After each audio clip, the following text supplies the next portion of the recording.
नमस्कार दोस्तों, मैं सुरेंद्र खंडेला सोनी एजुकेशन में आपका स्वागत करता हूं। और दोस्तों, राजस्थान की श्रृंखला में हम पढ़ रहे हैं राजस्थान के भौतिक स्वरूप। और राजस्थान के भौतिक स्वरूप 4 हैं, उनमें से हम 2 भौतिक स्वरूप पढ़ चुके हैं। और आज राजस्थान के भौतिक स्वरूप को तीसरे भौतिक स्वरूप में चलते हैं। और तीसरे भौतिक स्वरूप का नाम है पूर्वी मैदानी भाग है। ये तीसरा भौतिक स्वरूप हम पढ़ेंगे राजस्थान का, पूर्वी मैदानी भाग। ठीक है, यहाँ से भी क्वेश्चन आते हैं। ठीक है, ज़्यादा क्वेश्चन आते हैं अरावली और मरुस्थल से। यहाँ से क्वेश्चन बनने की संभावना कहाँ से होती है मैं बता देता हूँ आपको, फिर पठारी भाग को हम पढ़ेंगे। तो आप देखिए, एक बार एक तो उत्पत्ति से संबंधित क्वेश्चन बनेंगे, इसकी उत्पत्ति कौन से काल में हुई या महाकल्प में हुई है। तो आप यहाँ से डायरेक्ट याद रखेंगे। देखिए, इसकी उत्पत्ति की मैं बात करूँ तो आप बताइए नियोजोइक महाकल्प। देखिए आप, नियोजोइक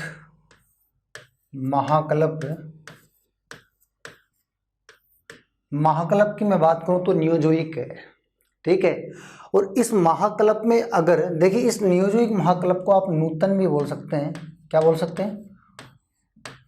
नूतन महाकल्प। ध्यान रखेंगे, ये भी आ सकता है हिंदी में, नूतन महाकल्प। बात समझ पा रहे हैं?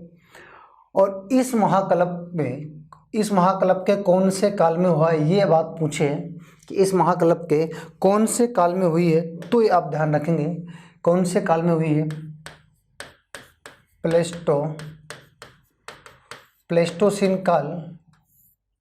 देखिए, प्लेस्टोसीन काल में आप ध्यान रखेंगे, मैं 2 काल लिखने जा रहा हूँ, आप इस बात को ध्यान रखेंगे। एक काल तो मैं प्लेस्टोसीन लिखने जा रहा हूँ और एक काल में लिखने जा रहा हूँ होलोसीन। तो ये दोनों ही ध्यान रखेंगे। होलोसीन मैं क्या बता रहा हूँ, देखिए आप, ये दोनों ही काल कौन से महाकल्प के हैं? नूतन महाकल्प के। यानी इस महाकल्प के 2 काल हैं। ठीक है, और इन दोनों ही काल की अगर मैं बात करूँ, देखिए दोनों काल से कैसे क्वेश्चन आते हैं, ये देखिए आप। इस ऊपर वाले महाकल्प की अगर मैं बात करूँ तो आप बताएंगे कि सर ऊपर वाले काल में, यहाँ देखिए आप, इसमें बांगर मरुस्थल के बांगर भाग का निर्माण हो चुका था। मरुस्थल के बांगर भाग का निर्माण कौन से काल में हुआ था? तो आप बताएंगे प्लेस्टोसीन काल में, बांगर भाग का। यानी आप ये कह सकते हो पूर्वी मैदान ये कहाँ प्रारंभ हो गया था? ये प्लेस्टोसीन काल में प्रारंभ हो गया था। और पूर्वी मैदान में प्लेस्टोसीन काल में बांगर भाग की उत्पत्ति हो चुकी थी। बात समझ पा रहे हैं? तो बांगर की उत्पत्ति यहाँ हो गई थी। तो होलोसीन काल में जो वर्तमान में काल चल रहा है, वर्तमान में यही काल चल रहा है, होलोसीन काल। इस होलोसीन काल में आप ध्यान रखेंगे मैदान भाग की, कौन से भाग की? खादर भाग की। कौन से भाग की? खादर भाग की। खादर भाग का निर्माण इसी काल में हुआ है। तो आप बताएंगे सर 2 काल आ गए, यानी पूर्वी मैदानी भाग के बांगर भाग की जो निर्माण हुआ है वो प्लेस्टोसीन काल में हुआ है, और खादर भाग का जो निर्माण हुआ है वो होलोसीन काल में हुआ है। बात समझ पा रहे हैं? कहने का मतलब ये हुआ कि प्लेस्टोसीन काल में ये प्रारंभ हो गया था मैदान बनना, और होलोसीन काल तक ये बन चुका है।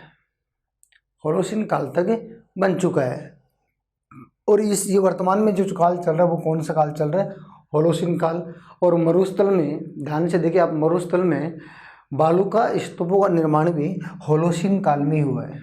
बालू का स्तूपों का निर्माण भी होलोसीन काल में हुआ है, ये भी आप ध्यान रखेंगे। तो ये 2 बातें ध्यान रखेंगे। तो यहाँ से निष्कर्ष क्या है कि प्लेस्टोसीन काल से प्रारंभ होता है। अब आप बताएंगे कि सर प्लेस्टोसीन काल से ये मैदान कि यहाँ से इसकी प्रक्रिया कहाँ से क्या होती है? प्रारंभ होती है, यहाँ से प्रारंभ होती है। और ये पूर्ण रूप से कौन से काल में बन जाता है? तो आप बताएंगे होलोसीन काल में। यानी प्रारंभ कहाँ होता है? तो आप बताएंगे प्लेस्टोसीन काल में। और ये मैदान पूर्ण रूप से कब तक बन जाता है? होलोसीन काल तक। तो 2 कालों की बात हो गई। यही 2 कालों की बात मैंने मरुस्थल में की थी, और यही 2 कालों की बात हमने पूर्वी मैदान में की है। तो उम्मीद करता हूँ ये काल आप समझ पाए होंगे। तो बता देंगे आराम से उत्पत्ति कहाँ, कौन से काल में हुई। ठीक है। ये बात थी। अब इसके बाद में आगे चलते हैं। एक पॉइंट हमने क्लियर कर लिया कि उत्पत्ति कौन से काल में हुई है, तो आप ध्यान रखेंगे। अब मैं बात करता हूँ भाग की, मैं बात करता हूँ। देखिए आप कौन से भाग की बात करें, ये देखिए आप, मैं भाग की बात करता हूँ। ये देखिए आप दूसरे पॉइंट की ओर चलते हैं, भाग। तो आप ध्यान रखेंगे कि अगर मैं भाग की बात करूँ तो देखिए किसका भाग है, ये ध्यान रखेंगे। तो देखिए भारत के संदर्भ में एक बात ध्यान रखेंगे आप, और भाग से पहले देखिए आपको मैं, हाँ चलो कोई दिक्कत नहीं, यहाँ बता देता है, मैं बना देता हूँ, ठीक, हम बना लेते हैं। ये देखिए आप भाग की मैं बात करूं तो देखिए आप एक बात ध्यान रखेंगे, ये हिमालय, ये क्या है, हिमालय। ये देखिए आप, ये हिमालय है, ये क्या है, हिमालय, ठीक है। और ये क्या है, विंध्याचल पर्वतमाला है। ये क्या है, विंध्याचल है, विंध्याचल। और ये जो पर्वतमाला है इसकी मैं बात करूं तो ये क्या है, अरावली है। आप ध्यान से समझे किसका भाग है। मैं भाग की बात कर रहा हूँ कि जो पूर्वी मैदानी भाग, ये किसका भाग है, ये आप बताएंगे, ठीक है, ये किसका भाग है। और अब देखिए आप इसमें ध्यान से देखिए, भाग की मैं बात कर रहा हूँ, तो अब देखिए आप, तो आप बताएंगे सर ये ब्रह्मपुत्र नदी, देखिए असम में ब्रह्मपुत्र नदी का मैदान प्रारंभ हो जाता है। अरुणाचल प्रदेश और असम, अरुणाचल प्रदेश और असम दो ही राज्यों में बहती है ब्रह्मपुत्र नदी। तो ब्रह्मपुत्र नदी असम में मैदानों का निर्माण करती है, जबकि अरुणाचल प्रदेश में नहीं करती है, ठीक है। तो जब ये आती है असम में तो मैदानों का निर्माण करती है और रेम्प घाटी का निर्माण भी करती है, तिरवा ढाल वाला बेसिन बनाती है, ठीक है। तो यहाँ देखिए आप, यहाँ असम से लेकर, या ब्रह्मपुत्र नदी में असम से लेकर, ये देखिए आप हिमालय के सारे सारे, अरावली के पूर्वी भाग में, विंध्याचल के उत्तरी भाग में, विंध्याचल के उत्तरी भाग में, और आप बात करेंगे पूर्वी घाट, पूर्वी घाट के कुछ हिस्से में, और फिर बात करूँ मैं असम वाले ब्रह्मपुत्र नदी के बेसिन में। ये पूरा क्षेत्र ध्यान से समझिए आप, ये पूरा क्षेत्र भारत में उत्तर का विशाल मैदान का भाग है। किसका भाग है, भारत में उत्तर के विशाल मैदान का भाग है ये पूरा भाग, ठीक है। तो आप ध्यान से देखिए आप, ये पूरा जो भाग मैंने लिखा है ये भारत में उत्तर का विशाल मैदान है, भारत में उत्तर का विशाल मैदान है। ये उत्तर का विशाल मैदान, तो आप बताएंगे सर ये उत्तर का विशाल मैदान गंगा और ब्रह्मपुत्र नदी के द्वारा निर्मित है, गंगा और ब्रह्मपुत्र नदी के द्वारा निर्मित है। तो देखिए आप यहाँ से थोड़े से कॉन्सेप्ट क्लियर करेंगे, चलो बात करते हैं कॉन्सेप्ट के। देखिए आप यहाँ से कॉन्सेप्ट क्लियर करेंगे, ये उत्तर का विशाल मैदान है, उत्तर का विशाल मैदान है, विशाल मैदान, उत्तर का विशाल मैदान है। और ये उत्तर का विशाल मैदान किससे, इसे गंगा नदी, गंगा यमुना ब्रह्मपुत्र नदी, गंगा यमुना ब्रह्मपुत्र नदी का मैदान भी कहते हैं, गंगा यमुना ब्रह्मपुत्र नदी का मैदान कहते हैं, नदी मैदान कहते हैं। ये बात आप ध्यान रखेंगे। भारत में सबसे, देखिए आप, भारत में दूसरा सबसे बड़ा भौतिक स्वरूप यही है, ठीक है। भारत का दूसरा भौतिक, भारत में टोटल कितने भौतिक स्वरूप हैं, दूसरा बड़ा है, दूसरा बड़ा भौतिक प्रदेश है। भारत में टोटल कितने भौतिक स्वरूप है, 6 भौतिक स्वरूप है एनसीईआरटी के अनुसार। तो भारत का दूसरा सबसे बड़ा भौतिक स्वरूप है। भारत का सबसे बड़ा भौतिक स्वरूप कौन सा है, दक्कन का पठार। ये देखिए आप, दक्कन का पठार जिसकी आकृति त्रिभुजाकार है। ये देखिए आप, विंध्याचल से लेकर पूरा दक्षिण भाग तक ये जो भाग है ये भारत का सबसे बड़ा भौतिक स्वरूप है, ठीक है, जिसे हम दक्कन के पठार के नाम से जानते हैं, ठीक है। तो ये हम पढ़ रहे हैं मैदान की बात। मैदान कहाँ स्थित है, तो आप बताएंगे सर विंध्याचल और हिमालय के बीच में, जो नदियों के द्वारा बहाकर लाई गई जलोढ़ मिट्टी से निर्मित मैदान, ये है भारत के उत्तर का विशाल मैदान है। ये हिमालय के दक्षिण भाग में और विंध्याचल के उत्तरी भाग में और अरावली के पूर्वी भाग में। तो आप बहुत गौर से देखेंगे कि सर अरावली के पूर्वी भाग में तो राजस्थान का भाग भी है, अरावली के पूर्वी भाग में तो राजस्थान का हिस्सा भी है। तो आप ध्यान से देखिए, क्या क्या ये राजस्थान है, राजस्थान के बीचों बीच कौन है, अरावली है। तो आप देखिए अरावली के इधर वाला भाग तो क्या है, मरुस्थल है, और अरावली का इधर वाला भाग क्या है, अरावली का इधर वाला जो भाग है वो क्या है, आप ध्यान से देखिए अरावली का, ये देखिए आप अरावली का ये जो भाग है, ये जो मैं बना रहा हूँ ये क्या है, तो आप बताएंगे सर ये भाग है, और राजस्थान का पूर्वी भाग है। राजस्थान का कौन सा भाग है, राजस्थान का कौन सा हिस्सा है, पूर्वी हिस्सा है। तो क्या राजस्थान का पूर्वी हिस्सा उत्तर के विशाल मैदान में आ रहा है? क्या राजस्थान का पूर्वी मैदान, हम राजस्थान का पूर्वी मैदान ही तो पढ़ रहे हैं, हम राजस्थान का पूर्वी मैदान ही पढ़ रहे हैं, क्या राजस्थान का पूर्वी मैदान उत्तर के विशाल मैदान में आ रहा है? जी आ रहा है। ठीक है, तो आप बताएंगे सर कि राजस्थान का पूर्वी जो मैदान है ये भारत में उत्तर के विशाल मैदान का ही भाग है। देखिए भारत में उत्तर के विशाल मैदान का पश्चिमी भाग राजस्थान का पूर्वी भाग है। राजस्थान का पूर्वी मैदान और भारत का पश्चिमी भाग ये एक ही बात है। ठीक है, भारत का कौन सा हिस्सा है, पश्चिमी, और राजस्थान का पूर्वी। तो आप बताएंगे कि भारत के उत्तर के विशाल मैदान का पश्चिम भाग है कौन, राजस्थान का पूर्वी मैदान। बात समझ पा रहे हैं? राजस्थान का पूर्वी मैदान भारत के पश्चिमी उत्तर के विशाल मैदान का भाग है, और उत्तर का विशाल मैदान गंगा यमुना ब्रह्मपुत्र नदी द्वारा निर्मित है। तो आप ये कह सकते हैं कि राजस्थान का पूर्वी भाग भी गंगा यमुना ब्रह्मपुत्र मैदान का ही हिस्सा है। बात समझ पा रहे हैं? तो यही बात मैं कह रहा हूँ कि किसका भाग है, तो आप बताएंगे गंगा यमुना ब्रह्मपुत्र नदी का ही भाग है, उत्तर के विशाल मैदान का भाग है। ठीक है, कौन, राजस्थान का पूर्वी मैदान। तो देखिए और कॉन्सेप्ट की और बात करते हैं, ये दूसरा सबसे बड़ा भौतिक स्वरूप है उत्तर का विशाल मैदान। तो यहाँ से आप ध्यान रखेंगे दूसरा सबसे बड़ा, सबसे उपजाऊ है, सबसे उपजाऊ, भारत में सबसे उपजाऊ भौतिक प्रदेश यही है, सबसे उपजाऊ, भारत का सबसे उपजाऊ भौतिक प्रदेश यही है। अगर भारत का सबसे उपजाऊ भौतिक प्रदेश यही है तो आप बताएंगे कि राजस्थान का सबसे उपजाऊ भी भौतिक प्रदेश यही है। ठीक है, ये नदियों के द्वारा निर्मित है। किसके द्वारा निर्मित है, नदियों द्वारा निर्मित है। तो राजस्थान का भौतिक प्रदेशों में अगर मैं पूर्वी मैदान की बात करूं तो ये भी किसके द्वारा निर्मित है, नदियों के द्वारा निर्मित है। तो आप ध्यान रखेंगे ये नदियों द्वारा निर्मित है। बात समझ पा रहे हैं, नदियों के द्वारा निर्मित है। ठीक है, तो ये बात आप ध्यान रखेंगे। इसे भारत में भारतीय अर्थव्यवस्था का मेरुदंड कहा जाता है। भारतीय अर्थव्यवस्था का क्या कहते हैं, मेरुदंड कहा जाता है। भारतीय अर्थव्यवस्था का मेरुदंड कहा जाता है। गंगा नदी को भी भारतीय अर्थव्यवस्था का मेरुदंड कहा जाता है, और कृषि को भी भारतीय अर्थव्यवस्था का मेरुदंड कहा जाता है।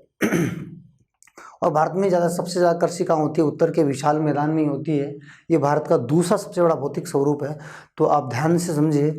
अब बताइए आप, ये जो पूर्वी मैदान है, ये पूर्वी मैदान किसका भाग है? तो यहाँ से दो क्वेश्चन बाहर निकल के आए। पहला क्वेश्चन ये निकल गया है, सर ये राजस्थान का जो पूर्वी भाग है ये उत्तर के विशाल मैदान का भाग है, उत्तर के विशाल मैदान का भाग है। एक बात तो ये निकल के आई, उत्तर के विशाल मैदान का भाग है। दूसरा ये भाग निकल के आया सामने कि सर उत्तर के विशाल मैदान का भाग तो है ही है, लेकिन ये गंगा यमुना ब्रह्मपुत्र नदी का मैदान द्वारा निर्मित मैदान भी है। गंगा यमुना ब्रह्मपुत्र द्वारा निर्मित मैदान है, ये बताएंगे। तीसरा क्वेश्चन यहाँ से निकल गया कि ये राजस्थान का सबसे उपजाऊ भाग है। राजस्थान का सबसे उपजाऊ भाग कौन सा है? तो यही है। तो आप ये भी बताएंगे राजस्थान का सबसे उपजाऊ भाग भी यही है। बात समझ पा रहे हैं? तो इतने कॉन्सेप्ट आप ध्यान रखेंगे कि ये किसका भाग है। तो भारत में उत्तर के विशाल मैदान का भाग है। 3 क्वेश्चन निकल के आए, उत्तर के विशाल मैदान का भाग है, गंगा यमुना नदी द्वारा निर्मित मैदान है, ये सर्वाधिक उपजाऊ भाग है, और इसका निर्माण हुआ नदियों के द्वारा निर्मित है। तो उम्मीद करता हूँ आप उत्पत्ति से संबंधित जो मैंने बताया है कि उत्पत्ति काल से मुझे बताया है, भाग से संबंधित मैंने बात बताई है, ये दोनों पॉइंट आपको क्लियर हो गए होंगे। भाग और उत्पत्ति, बात समझ पा रहे हैं? भाग और उत्पत्ति से संबंधित मैंने बता दिया है। तो आप बता देंगे सर ये किसका भाग है, बता देंगे। ठीक है, भारतीय अर्थव्यवस्था का मेरुदंड भी ध्यान रखेंगे। तो अब आगे चलें, देखिए आप आगे की चलें पॉइंटों में।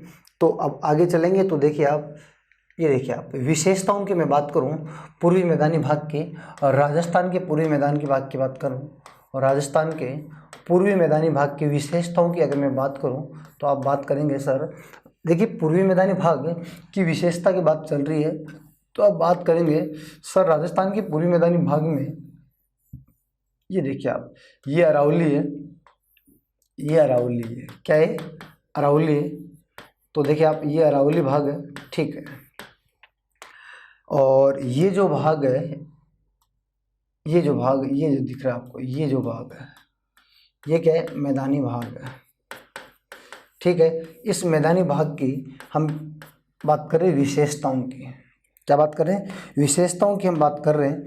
तो आप बताएंगे सर विशेषताओं में सबसे पहले विशेषता क्या है, यहाँ जनसंख्या कितनी है, यहाँ कितनी जनसंख्या निवास करती है राजस्थान की।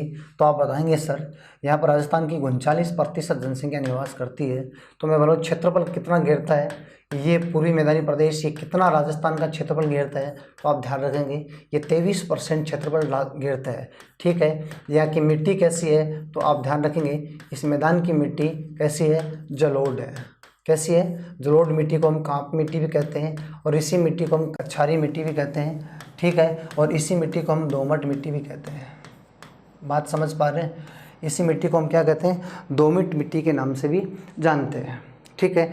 और इसे ही एल्फी सोल के नाम से जाना जाता है, एल्फी सोल, एल्फी सॉल्स, इसे एल्फी सॉल्स के नाम से भी जाना जाता है। तो आप देखिए राजस्थान के पूर्वी मैदानी भाग में किस प्रकार की मिट्टी है, जलोढ़, कांप, कछारी, दोमट, एल्फी सॉल्ट मिट्टी है। तो ये ध्यान रखेंगे। क्षेत्रफल कितना घेर रखा है, ये कितना क्षेत्रफल घेर रखा है, तो आप बताएंगे सर ये 23% घेर रखा है। जनसंख्या यहाँ कितनी है, 39% जनसंख्या है, ठीक है। यहाँ की जलवायु कैसी है, तो ये बताएंगे आप कि यहाँ की जलवायु कैसी है। तो आप बताएंगे सर यहाँ की जलवायु अगर शुष्क है, ध्यान से देखिए आप सर, यहाँ की जलवायु कैसी है, शुष्क है। मरुस्थल की जलवायु कैसी है, शुष्क है। अरावली की जलवायु कैसी है, उप आर्द्र है, ठीक है। यहाँ की जलवायु कैसी है, आर्द्र है। और यहाँ की जलवायु कैसी है, अति आर्द्र है, अति आर्द्र। ये कौन सा भौतिक स्वरूप है, ये पठारी भाग है। कौन सा भौतिक स्वरूप है, पठारी भाग है। तो देखिए आप, मैंने 4 भौतिक स्वरूप लिखे, एक अरावली का, एक मैदान का और एक पठारी भाग का। अब बता दीजिए कौन सा भौतिक स्वरूप में कौन सी जलवायु है। तो आप बताएंगे सर, आप बात करेंगे कि यहाँ की जलवायु कैसी है मैदान की, तो आप बताएंगे सर आर्द्र है, कैसी है, आर्द्र जलवायु है, ठीक है। यहाँ पर वनस्पति कैसी है, वनस्पति कैसी है, तो आप बताएंगे सर पतझड़ वनस्पति है, पतझड़,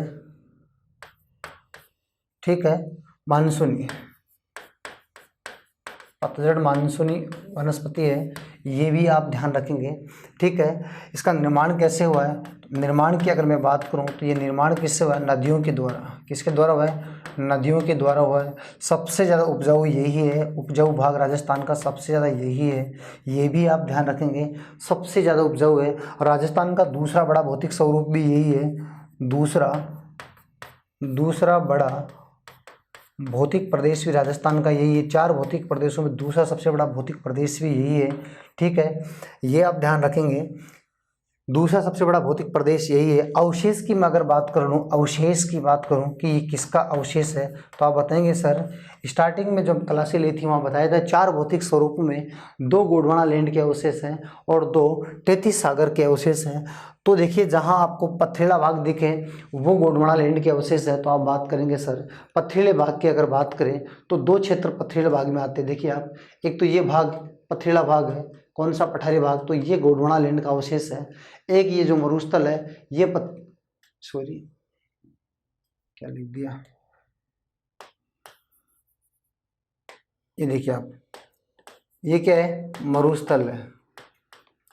अब बता दीजिए पथरीला कौन कौन सा है, तो पठारी भाग है और एक कौन सा है, अरावली है। तो आप बताइए सर अरावली और पठारी भाग में दोनों में गोंडवाना लैंड का अवशेष है और जो 2 बच गए उनमें तैतीस सागर का अवशेष है। तो मैं यहाँ लिखता हूँ ये किसका अवशेष है, तैतीस सागर का अवशेष है। ये मैदान किसका अवशेष है, तैतीस सागर का अवशेष है। ये तैतीस सागर क्या है, ये गोंडवाना लैंड क्या है, ये बातें मैंने पिछली क्लास में डिटेल से समझाई है और आपने देखे होंगे, उम्मीद करता हूँ वो क्लासें समझ में आई होंगी।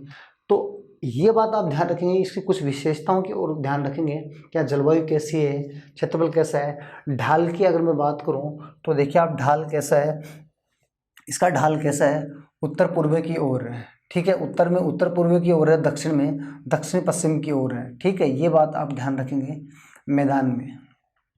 ठीक है, यहाँ मुख्य रूप से नदियाँ बहती हैं, नदियों के द्वारा निर्मित है, वो बात हम आगे विषय करते हैं। ठीक है, ये नॉर्मल विशेषता आप ध्यान रखेंगे, जनसंख्या, क्षेत्रफल, मिट्टी, जलवायु, वनस्पति निर्माण, उपजाऊ। ठीक है, दूसरा भौतिक स्वरूप, भाग मैंने बता दिया किसका भाग है, उत्तर के विशाल मैदान का भाग है, ये बात हमने कर ली है।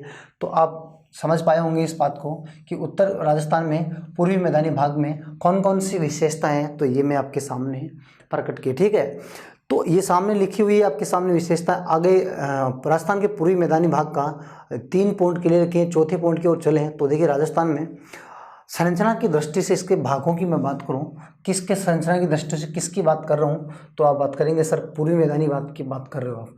पूर्वी किसकी बात कर रहे हैं, पूर्वी मैदान की बात कर रहे हैं। राजस्थान में पूर्वी मैदान की संरचना की दृष्टि से मैं अगर भागों की बात करूं तो आप बात करेंगे सर इसे मुख्य रूप से 3 भागों में बांटा गया है। अगर मैं इसके भाग करूं तो आप बताएंगे सर इसके मुख्य रूप से 3 भागों में बांटा गया है। मुख्य रूप से 3 कौन कौन से भागों में बांटा गया है, एक बात तो ये ध्यान रखेंगे, बनास नदी बनास बेसिन में बांटा गया है, इसे बनास बेसिन में बांटा गया है। और बनास बेसिन में ही बनास बेसिन को 2 भागों में बांटा गया है। ठीक है, और एक इसे क्या बता चंबल बेसिन में बांटा गया है, चंबल बेसिन में बांटा गया है। ये देखिए आप चंबल बेसिन, ठीक है, चंबल बेसिन में बांटा गया। दूसरे में बात करूं तो इसे माही बेसिन में बांटा गया है, माही बेसिन में। तो आप ध्यान रखेंगे 3 तो के मुख्य भाग हैं, लेकिन बनास नदी के 2 भाग किए गए हैं। बनास के 2 भाग किए गए, एक तो बनास बेसिन, ठीक है, एक तो बनास बेसिन, और बनास बेसिन के अलावा जो बेसिन एक और बनाया गया है बाणगंगा बेसिन, इसी में रखा गया है बाणगंगा। तो आप ध्यान रखेंगे बाणगंगा बेसिन इसी में रखा गया है। तो मुख्य रूप से संरचनात्मक दृष्टि से इसे 3 भागों में बांटा गया है। ठीक है, ये बात आप ध्यान रखेंगे। ठीक है, अब इसमें होता क्या है, देखिए आप एक बात यहाँ से क्लियर करेंगे सर, यहाँ से क्वेश्चन क्या बनेगा, क्वेश्चन ये बनेगा कि बनास नदी किस किस का निर्माण करती है। तो एक तो ध्यान रखना खेराड़ के मैदान का निर्माण करती है, खेराड़ ये हम पढ़ेंगे। ठीक है, एक इसमें पढ़ेंगे माल खेराड़ का निर्माण करती है। माल खेराड़ का निर्माण भी कौन करती है, बनास नदी करती है। और एक पिंडमांड क्षेत्र का निर्माण कौन करती है,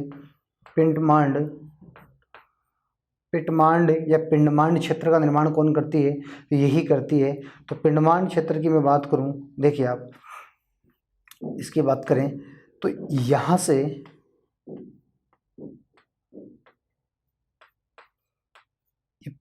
पिंडमांड क्षेत्र, ठीक है, इन 3 क्षेत्रों का निर्माण कौन करती है, तो ध्यान रखना बनास नदी इन 3 क्षेत्रों का निर्माण करती है। वो तीनों ही क्षेत्र हम देखने वाले हैं। ठीक है, बाणगंगा नदी के बारे में हम देखेंगे तो बाणगंगा नदी रोही के मैदान का निर्माण करती है, रोही के मैदान का निर्माण करती है कौन, बाणगंगा बेसिन। ठीक है, ये बाणगंगा बेसिन रोही के मैदान का निर्माण करती है। उसमें 3 पढ़ेंगे। चंबल में हम पढ़ेंगे क्या, डांग क्षेत्र का निर्माण करती है, एक तो चंबल नदी डांग क्षेत्र का निर्माण करती है। एक है ये बीहड़ क्षेत्र का निर्माण करती है, किसका करती है, बीहड़ क्षेत्र का निर्माण करती है। तो ये भी हम इसमें देखेंगे डांग क्षेत्र का निर्माण और बीहड़ क्षेत्र का निर्माण कौन करती है, तो आप बताएंगे सर बनास नदी करती है, सॉरी चंबल नदी करती है। तो माही में हम देखेंगे एक तो कांठल का मैदान देखेंगे, कांठल का मैदान देखेंगे। ये देखिए आप कांठल का मैदान देखेंगे यहाँ पर माही में। एक हम देखेंगे माही में देखेंगे छप्पन का मैदान देखेंगे।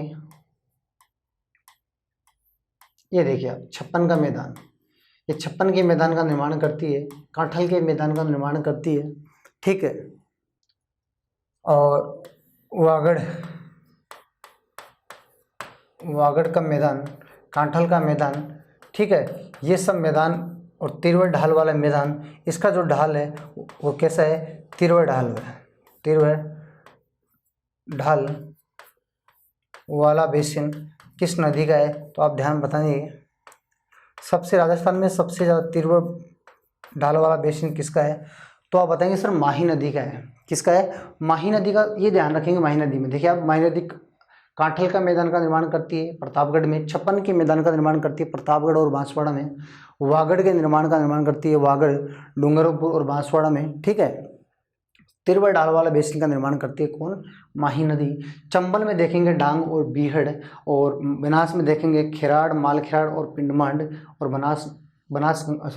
बाणगंगा में देखेंगे रोही के मैदानों का निर्माण। इन सभी मैदानों से राजस्थान के पूर्वी मैदान, देखिए मैं राजस्थान के पूर्वी मैदान की ओर चलता हूँ। ये देखिए आप, राजस्थान के पूर्वी मैदान का निर्माण होता है। ये तो है अरावली, ये क्या है? अरावली है, मध्यवर्ती क्षेत्र। ये राजस्थान के मैदान की बात कर रहे हैं। तो ये देखिए आप,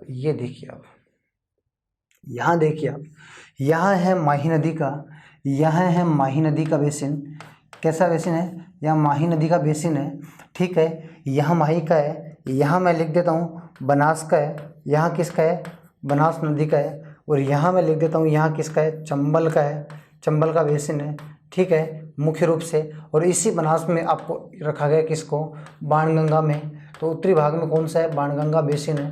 तो इस प्रकार से ये नदियों के द्वारा निर्मित है। तो देखिए माही नदी, बनास, चंबल और बाणगंगा, ये सिस्टम है, ठीक है।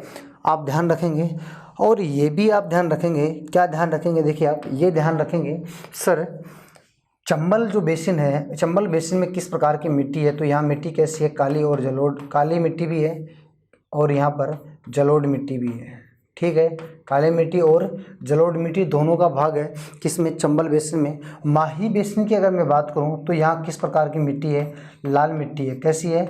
लाल मिट्टी है। तो राजस्थान के उत्तरी मैदान में किस नदी के बेसिन में लाल मिट्टी का आधिक्य पाया जाता है? तो आप बताएंगे सर माही नदी है, ठीक है। बनास नदी की मैं बात करूं तो बनास नदी के क्षेत्र में पीली, मुख्य रूप से कैसी नदी है? पीली मिट्टी है। कैसी है? पीली मिट्टी है। और उत्तरी भाग में, बनास के उत्तरी भाग में कैसी है? जलोढ़ मिट्टी है। तो पीली और जलोढ़ मिट्टी है। मुख्य रूप से देखिए जहाँ से इसका उद्गम होता है राजसमंद से, वहाँ मिट्टी कैसी है? पीली मिट्टी है, ठीक है। फिर जैसे जैसे टोंक में जाती है, अजमेर में जाती है उत्तरी भाग में, तो वहाँ जलोढ़ मिट्टी का निर्माण हो जाता है, ठीक है। इतनी जलोढ़ मिट्टी भी नहीं है, लेकिन मुख्य रूप से मिट्टी कैसी है? पीली मिट्टी है। यहाँ मुख्य रूप से लाल मिट्टी, यहाँ काली और जलोढ़। अब यहाँ ये ध्यान रखेंगे बाणगंगा में कैसी है? सबसे ज़्यादा उपजाऊ मिट्टी बाणगंगा बेसिन में उपजाऊ मिट्टी है। राजस्थान के मैदान में जो नदियों के बेसिन है, उनमें से ऐसा कौन सा बेसिन है जहाँ सबसे ज़्यादा उपजाऊ मिट्टी है? तो इसी में, और जलोढ़ मिट्टी इसी में पाई जाती है। मुख्य रूप से जलोढ़ का विस्तार किस में पाया जाता है? बाणगंगा में पाया जाता है। किस नदी के बेसिन में? बाणगंगा के बेसिन में। किसके बेसिन में? बाणगंगा के बेसिन में जलोढ़ मिट्टी का विस्तार सर्वाधिक पाया जाता है। और सबसे ज़्यादा राजस्थान में उपजाऊ क्षेत्र भी बाणगंगा नदी का ही है, ठीक है। ये बात आप ध्यान रखेंगे। तो चारों नदी जो मैंने सामने लिखी है, चारों नदियों के द्वारा निर्मित ये मैदान पूर्वी मैदान कहलाता है, ठीक है। तो संरचनात्मक दृष्टि से इसे कितने भागों में बांटा गया? 3 भागों में। और बनास में ही शामिल कर लिया किसको? बाणगंगा को। अब उम्मीद करता हूँ ये बात समझ पाए होंगे। अब एक एक को हम देखेंगे। तो देखिए आप, ये देखिए आप, आगे हम बात करते हैं। सबसे पहले बनास बेसिन की बात करते हैं। तो बनास बेसिन में इतना ध्यान रखेंगे, नॉर्मल देखिए मैं बता देता हूँ, फिर हम राजस्थान की नदियों की बात करेंगे, वहाँ इनको बहुत ज़्यादा कॉन्सेप्ट क्लियर करेंगे। यहाँ मैदान में नदियों का बेसिन नॉर्मल देखेंगे। तो देखिए आप, अब यहाँ से आप क्या क्या देखेंगे, क्या क्या याद रखेंगे, वो देख लीजिए आप। एक बात तो ये ध्यान रखेंगे, ये बनास नदी निकलती कहाँ, इसका उद्गम कहाँ से होता है? उद्गम में यहाँ नॉर्मल कॉन्सेप्ट समझा देता हूँ। तो आप बताएंगे सर खमनोर की पहाड़ी, खमनोर पहाड़ियाँ कहाँ पड़ती हैं? तो वो देखिए आप राजसमंद में पड़ती है, राजसमंद में। खमनोर की पहाड़ी राजसमंद से इसका उद्गम होता है, ठीक है। इसे बाणगंगा को वन की गंगा भी कहते हैं। राजस्थान की सबसे चौड़ी नदी भी यही है। राजस्थान की सबसे चौड़ी नदी इसे वन की गंगा, ठीक है, वर्णासा कहते हैं।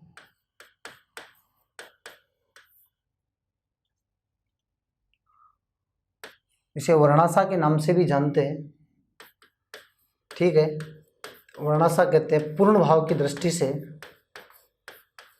इसके बाद में हम बात करेंगे, ठीक है, ये बात नहीं करेंगे, ठीक है। अभी एक बार बनास बेसिन देख लीजिए आप। पूर्ण भाव की दृष्टि से, पूर्ण भाव की दृष्टि से सबसे लंबी नदी है। ये बात तो आप ध्यान रखेंगे, ठीक है। ये राजस्थान का प्रवाह की मैं बात करूँ, इसका प्रवाह कहाँ होता है तो आप बताएंगे सर ये प्रवाह की अगर बात करें तो ये राजसमंद नदियों में, इसे डिटेल से देखेंगे, वहाँ डायग्राम से इस बात को अच्छी तरह से समझेंगे। नदियों में बहुत अच्छी कॉन्सेप्ट क्लियर करूँगा मैं, ठीक है, डिटेल से पढ़ेंगे। तो देखिए आप नॉर्मल कॉन्सेप्ट यहाँ मैदान में आ गया तो मैं यहाँ बता देता हूँ थोड़ा बहुत। राजसमंद से इसका उद्गम होता है, राजसमंद फिर जाती है चित्तौड़, भीलवाड़ा, चित्तौड़, भीलवाड़ा,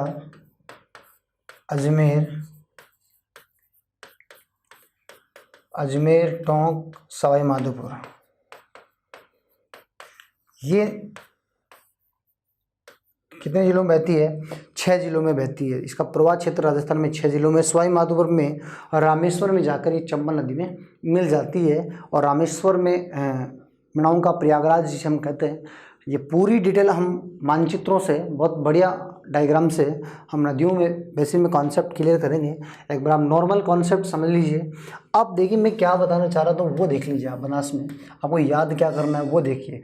सबसे पहली बात तो मैं पिंडमांड की करता हूँ। पिंडमांड या पिंडमांट, ये देखिए आप, एक तो ये ध्यान रखेंगे आप यहाँ से, ठीक है, यहाँ से ये ध्यान रखेंगे कि यहाँ ये निर्माण किसका करता। तो ये ध्यान रखेंगे बनास नदी, ये बनास नदी है ना, ये राजसमंद में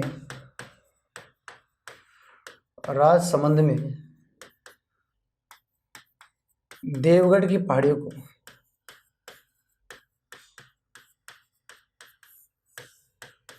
को काटकर, देवगढ़ की पहाड़ियों को काटकर वर्तमान में काटकर वहाँ पर एक पठारी भाग का निर्माण करती है, यानी एक मैदानी भाग का निर्माण करती है। उस मैदानी भाग को कहते हैं पिंडमांड का मैदान। पिंडमांड का मैदान कहते हैं। पिंडमांड का मैदान कहाँ है तो आप बताएंगे सर राजसमंद में स्थित है। और कौन सी पहाड़ियों को काटकर और किसके द्वारा बनाया गया तो बनास नदी के द्वारा बनाया गया है। या किसको? देवगढ़ की पहाड़ियों को काटकर, ठीक है, जो देवगढ़ की पहाड़ियों को काटकर जो मैदानी भाग बनाया गया है किसके द्वारा? बनास नदी के द्वारा। उस भाग को हम कहते हैं पिंडमांड क्षेत्र। क्या कहते हैं? पिंडमांड क्षेत्र। तो ध्यान रखेंगे कौन सी पहाड़ी को काटा गया है और क्या है, ठीक है, पिंडमांड। अगर क्वेश्चन ये आ जाए कि पिंडमांड का संबंध किससे है तो ये ध्यान रखेंगे। और अगर मैं बात करूं पिंडमांड क्षेत्र का संबंध किससे है, पिंडमांड का संबंध की मैं बात करूं तो ध्यान रखेंगे पिंडमांड का संबंध किससे है? मैदानों से।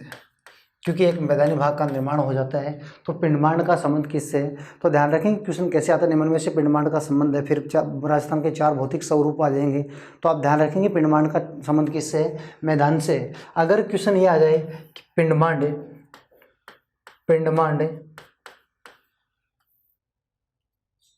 स्थित है, पिंडमांड कहाँ स्थित है, तब आप बताओगे अरावली क्षेत्र में स्थित है। क्योंकि पिंडमांड कहाँ बने, पिंडमांड बने कहाँ है? अरावली में तो बने। पिंडमांड स्थित कहाँ है? अरावली में, क्योंकि ये देवगढ़ की पहाड़ियों को बने गए। लेकिन जब ये बने तब ये मैदानों में विलीन हो गए। तो ये संबंध किसका हो गया? मैदानों। पिंडमांड का संबंध किससे है? मैदानों से है। जबकि ये बने कहाँ? अरावली में। तो ये पिंडमांड के बारे में आप ध्यान रखेंगे, ठीक है। और कहाँ काटे गए, ठीक है। पिंडमांड के अलावा मैं अगर बात करूं, पिंडमांड के अलावा और मैं बात करूं, अभी मैंने लिखा भी था, खेराड़ की बात करूं मैं, खेराड़, ठीक है। तो आप ध्यान रखेंगे भीलवाड़ा में भीलवाड़ा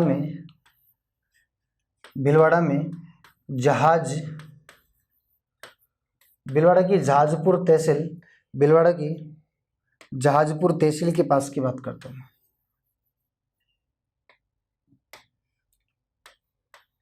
जहाजपुर तहसील की बात कर रहा हूँ मैं। यहाँ पर मैदान का निर्माण करती है। उस मैदान को हम किस नाम से जानते हैं? खेराड़ के नाम से जानते हैं, ठीक है। किस नाम से जानते हैं? खेराड़ के नाम से जानते हैं। तो आप बताइए भीलवाड़ा के पास में, जहाजपुर के तहसील के पास में जो मैदान का निर्माण करती है कौन सी नदी? बनास नदी। वो मैदान क्या कहलाता है? खेराड़ के नाम से जाना जाता है। अब बात है कि माल खेराड़ की, तो माल खेराड़ आप बताएंगे सर, माल खेराड़ की बात करें तो देखिए माल खेराड़ की मैं बात करता हूँ। ये देखिए आप, हम बात करते हैं, इसके हम बाद में बात करेंगे। इसी में देखिए आप माल खेराड़ की बात करें, माल खेराड़ की बात करें तो आप बताएंगे सर माल जो क्षेत्र है, मालपुरा, यानी माल क्षेत्र का मतलब मालपुरा। मालपुरा किसका? टोंक का। किस जिले का है? टोंक का है। खिराड़ किसका है? जहाजपुर में, जहाजपुर, ठीक है।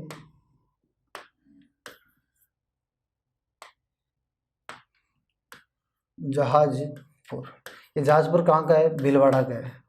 अब देखिए आप, इन दोनों क्षेत्रों के बीच में, इन दोनों के बीच में यानी मालपुरा और जहाजपुर के बीच में जो मैदान का निर्माण होता है उसे हम किस नाम से जानते हैं? तो आप बताएंगे सर उसे किस नाम से जानते हैं? माल खिराड़ के नाम से जानते हैं, ठीक है, माल खिराड़ के नाम से जानते हैं। ये क्षेत्र आज भी पुरानी परंपराओं से जकड़ा हुआ है, ठीक है, ठीक है। तो माल खिराड़ ध्यान रखेंगे और खिराड़ आप ध्यान रखेंगे। और यहाँ भाषा कैसी बोली जाती है तो ये आप ध्यान रखेंगे, या किस प्रकार की भाषा बोली जाती है, या कैसी भाषा बोली जाती है? खेराड़ी भाषा बोली जाती है। कैसी भाषा बोली जाती है? खेराड़ी भाषा बोली जाती है। और खेराड़ी जो भाषा है ये भी आप ध्यान रखेंगे, खेराड़ी भाषा किससे बनी हुई है? खेराड़ी भाषा ढूंढाड़ी, ढूंढाड़ी प्लस हाड़ौती, हाड़ौती प्लस मेवाड़ी। ये देखिए आप, ढूंढाड़ी, हाड़ौती और मेवाड़ी, ये तीन भाषाओं का मिश्रण है कौन? खिराड़ी, ठीक है। तो यहाँ खिराड़ी भाषा बोली जाती है, ये भी आप ध्यान रखेंगे, ठीक है। दो मैंने मैदान बताए हैं, माल खिराड़ और मालपुरा, ठीक है, ये ध्यान रखें। खिराड़ और माल खिराड़ दो बातें ध्यान रखेंगे, मैंने दोनों ही बात बता दी है, ठीक है। पिंडमान क्षेत्र का ध्यान रखेंगे, बिल्कुल नदियों में डायग्राम से पढ़ेंगे, यहाँ नॉर्मल कॉन्सेप्ट आप ध्यान रखेंगे, ठीक है। यहाँ भाषा को कैसे बोली जाती है ये मैंने बता दिया, ठीक है। और इस बेसिन में मिट्टी कैसी है? पीली है। और कौन कौन से जिलों में बहती है, इसका उपनाम क्या है, इतनी बातें आप ध्यान रखेंगे। इससे आपको ज़्यादा कुछ बात याद में नहीं रखना है, ठीक है। अब बात करते हैं सर बनास बेसिन की, सॉरी बाणगंगा बेसिन की मैं बात करूं तो देखिए, बाणगंगा बेसिन की अगर बात करें, देखिए आप, बाणगंगा बेसिन की मैं बात करूं तो अब एक बात ध्यान रखेंगे सर, बाणगंगा बेसिन में नॉर्मल ज़्यादा कुछ नहीं है, आप दो तीन बातें ध्यान रखेंगे। एक तो सबसे ज़्यादा उपजाऊ मैदान है, ये देखिए आप, यानी ये जयपुर से निकलती है, दौसा में जाती है, भरतपुर में जाती है। बात समझ पा रहे हैं? ये निकलती कहाँ से? जयपुर से, और बहती कहाँ है? दौसा में जाती है, और दौसा के बाद में कहाँ जाती है? भरतपुर में। बात समझ पा रहे हैं? भरतपुर में जाती है। तो आप बताएंगे सर ये यहाँ से निकलती है और भरतपुर में जाती है, और भरतपुर में वर्तमान में विलीन हो जाती है। ये इस नदी का नाम क्या है? बाणगंगा, बाणगंगा नदी है, ठीक है। इसमें दो तीन बातें आप और ध्यान रखेंगे, वो क्या ध्यान रखेंगे मैं देखिए आप सामने बता रहा हूँ, ठीक है। आप ध्यान रखेंगे सर, इस नदी पर बेराट सभ्यता स्थित है, जयपुर में बेराट सभ्यता स्थित है। इस पर जयपुर में क्या सभ्यता है? बेराट सभ्यता स्थित है, जहाँ से राजस्थान में सबसे पहले मंदिरों की अवशेष मिले, बेराट सभ्यता स्थित है। बेराट सभ्यता के अलावा और क्या ध्यान रखेंगे सर? यहाँ से रामगढ़, इस पर रामगढ़ बांध स्थित है, रामगढ़ बांध स्थित है। और ये रामगढ़ अभयारण्य से जमुआ रामगढ़,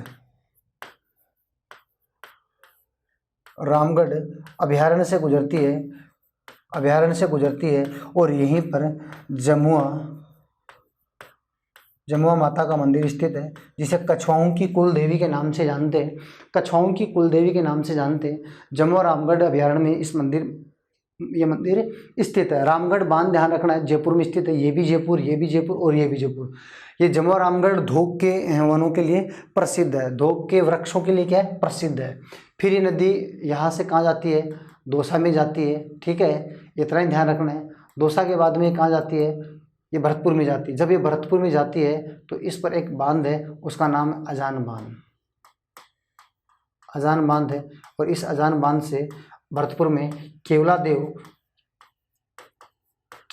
पक्षी अभयारण्य को, केवलादेव पक्षी अभयारण्य को क्या होती है? जलापूर्ति होती है। केवलादेव पक्षी अभयारण्य को क्या होती है? जलापूर्ति होती है। किस बांध से? भरतपुर में। कौन से बांध से? तो आप बताएंगे सर अजान बांध से। कौन सी नदी पर है ये नदी? कौन सी है? बाणगंगा नदी है। और ये भरतपुर में क्या होती है? विलुप्त हो जाती है भरतपुर में। वर्तमान में ये भरतपुर में, पहले बाणगंगा नदी किस में जाती थी? यमुना नदी पे जाती है। वर्तमान में भरतपुर में क्या होती है? लुप्त हो जाती है। तो इसे रुंठित नदी के नाम से भी जानते हैं, रुंठित नदी के नाम से भी जानते हैं, ये बात आप ध्यान रखेंगे। तो इतना ध्यान रखेंगे, जयपुर से निकलती है, दौसा में बहती है और भरतपुर में जाकर विलुप्त हो जाती है। जयपुर में मैंने 3 बात बताई है, एक तो रामगढ़ बांध स्थित है, बेराट सभ्यता स्थित जहाँ से मंदिरों के अवशेष मिले हैं, राजस्थान में सबसे पहले मंदिरों के अवशेष बेराट सभ्यता से मिले हैं, ये बात आप ध्यान रखेंगे। मौर्यकालीन सभ्यता है, ये ध्यान रखेंगे, मौर्य काल के सबसे ज़्यादा अवशेष यहीं से मिले, तो ये बात आप ध्यान रखेंगे, ठीक है। और बेराट रामगढ़ बांध स्थित है, ये ध्यान रखेंगे। जमुआ रामगढ़ अभयारण्य से बहती है और यहाँ पर जमुआ माता का मंदिर स्थित है। जमुआ माता के मंदिर को कछुआओं की कुल देवी के नाम से जानते हैं। कछुआओं की आराध्य देवी कौन सी है? शिला देवी है, जो पश्चिम बंगाल से मूर्ति लाई गई थी किसी मानसिंह के द्वारा, मिर्जा राजा मानसिंह के द्वारा मूर्ति लाई गई थी, शिला देवी का मंदिर, ठीक है, आमेर में स्थापित की गई उसकी मूर्ति को। तो शिला देवी है ना, वो ध्यान रखेंगे आप, शिला देवी आराध्य देवी है, जबकि ये क्या है? कुल देवी है। बात समझ पा रहे हैं? इतना ध्यान रखेंगे, 3 बातें ध्यान रखेंगे जयपुर में। फिर दौसा में कोई बात ध्यान नहीं रखनी। भरतपुर में एक बात ध्यान रखनी है कि इस पर अजान बांध स्थित है, केवलादेव पक्षी अभयारण्य को जलापूर्ति होती है अजान बांध से, ठीक है, और भरतपुर में स्थित है। और अंत में कि भरतपुर में विलुप्त हो जाती है और रुंठित नदी के नाम से भी इसे जाना जाता है। तो ये 3 जिलों में बहती है, यही बेसिन सबसे ज़्यादा उपजाऊ भाग, ये बात आप ध्यान रखेंगे। बाणगंगा में क्या ध्यान रखेंगे? सर्वाधिक उपजाऊ, सर्वाधिक उपजाऊ भाग इसी मिट्टी में, और इसे अर्जुन की गंगा और ताला नदी के नाम से भी जाना जाता है। अर्जुन की गंगा और ताला नदी के नाम से भी जाना जाता है। ये बात आप नॉर्मल कॉन्सेप्ट ध्यान रखेंगे और बातें हम करेंगे नदियों में, बिल्कुल डायग्राम से नदियाँ दिखाएंगे, लाइव दिखाएंगे आपको। तो ये बात आप नॉर्मल कॉन्सेप्ट ध्यान रखेंगे, ये बात है। और इतना ध्यान रखेंगे, ये जो मैदान का निर्माण करती है, इस मैदान को भरतपुर में, देखिए भरतपुर में मैदानों का निर्माण करती है। ये कहाँ करती है? भरतपुर में विलुप्त होती है तो भरतपुर में मैदान का निर्माण करती है। उस मैदान को किस नाम से जानते हैं? रोही के नाम से जानते हैं। उस मैदान को किस नाम से जानते हैं? रोही के नाम से जानते हैं। तो इतनी बात तो मैंने यहाँ लिखी, ताला नदी के नाम से जानते हैं, अर्जुन की गंगा कहते हैं, सर्वाधिक उपजाऊ भाग है, और मैदान को रोही कहते हैं। बात समझ पा रहे हैं? ये बातें समझ पा रहे हैं? आगे चलें, देखिए आप आगे चलते हैं। ये देखिए आप, चंबल बेसिन की बात करूँ मैं, तो आप ध्यान रखेंगे सर चंबल बेसिन में क्या क्या ध्यान रखना है, ये देख लीजिए आप। चंबल में आपको ज़्यादा कुछ बातें इतनी ध्यान नहीं रखनी है। चंबल में मैं कॉन्सेप्ट थोड़ा सा क्लियर कर देता हूँ। ये देखिए आप कि चंबल नदी में इतनी बातें तो आप ध्यान रखेंगे क्या, एक तो जिले ध्यान रखेंगे, फिर मैं बात करूँगा नदियों में, और राजस्थान के भौतिक स्वरूप जब पूरा होगा उससे अगले वाला टॉपिक हम नदियाँ ही पढ़ेंगे, बहुत डिटेल से नदियाँ पढ़ेंगे, तो आप ध्यान से देखेंगे वहाँ, ठीक है। तो मैं बात कर रहा हूँ चंबल नदी की, तो आप देखिए चंबल नदी के बारे में अगर बात करें, इसके बाद में बात करेंगे हम, ठीक है। तो यहाँ से आप ध्यान क्या रखेंगे सर, चंबल नदी एक तो देखिए विंध्याचल से निकलती है। कहाँ से निकलती है? विंध्याचल से। नॉर्मल कॉन्सेप्ट में समझे तो ये विंध्याचल से निकलती है। सर विंध्याचल में कहाँ से निकलती है? एमपी से निकलती है। एमपी में कहाँ से निकलती है? जानापाव की पहाड़ी से निकलती है, इंदौर से निकलती है। जानापाव की पहाड़ियाँ, जानापाव की पहाड़ियों से निकलती है, ठीक है। ये जानापाव की पहाड़ी से निकलती है इंदौर से, जानापाव की पहाड़ी इंदौर से निकलती है, ठीक है। ये निकलने के बाद में ये यहाँ पर रतलाम, इंदौर, मंदसौर और फिर ये नीमच में जाती है, और राजस्थान के 6 जिलों में बहती हुई ये कहाँ चली जाती है? यमुना नदी में चली जाती है। ये तो इसका नॉर्मल कॉन्सेप्ट है, ठीक है। ज़्यादा कुछ नहीं ध्यान रखेंगे, इतना ध्यान रखेंगे। देखिए आप, ये कितने कौन कौन से जिलों में बह रही है ये ध्यान रखेंगे, ठीक है। ये चित्तौड़ में, इसका बेसिन कहाँ कहाँ? चित्तौड़ में, बूंदी से पहले कोटा है, ठीक है। ये ध्यान रखेंगे आप थोड़ा सा। देखिए आप,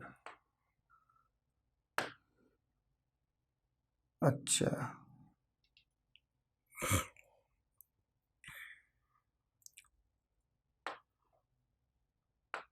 ये देखिए आप थोड़ा सा मैप